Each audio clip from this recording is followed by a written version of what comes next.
ఇది ఒక్లహోమా దగ్గర బ్రోకెన్ బో అని చెప్పి డాలస్ నుంచి ఒక 2½ అవర్స్ డ్రైవ్ అనమాట. మేమెళ్ళిన రోజైతే బావుంది. Sunny day.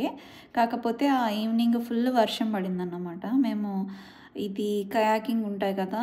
And pedal boat కూడా ఉంటుంది. నాకు కయాకింగ్ అంటే చాలా భయం. కానీ పెడల్ బోట్ మనమేమి అంటే లైక్ కొంచెం హైట్‌లో కూర్చున్నట్టు ఉంటుందనమాట. అది కనిపిస్తున్నాయి కదా! అవి పెడల్ బోట్స్ అన్నమాట.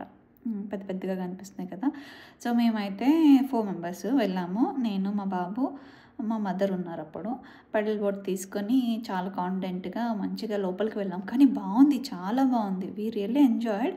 కాకపోతే ఏమైంది అంటే ఎట్ ద లాస్ట్ అంటే లైక్ ఒక హాఫ్ అన్ అవర్, 2 అవర్స్‌కి తీసుకున్నట్టున్నాం. 1 అవర్ ఆర్ 2 అవర్స్‌కి రెంటల్ అనమాట. అంటే $20, 25 అలా ఉంటది. తీసుకున్నాము. ఇంత వెళ్ళాము. వెళ్ళేసరికి చాలా పెద్ద వర్షం అన్నమాట. అసలెంత వర్షం పడింది అంటే, ఓహ్ మై గాడ్! మేము బయటికి రావడానికి కూడా అవ్వలేదు. అలా అని ఆ లోపల ఉండలేకపోయాము. అంటే మన మీద పడిపోతుంది. దాని మీద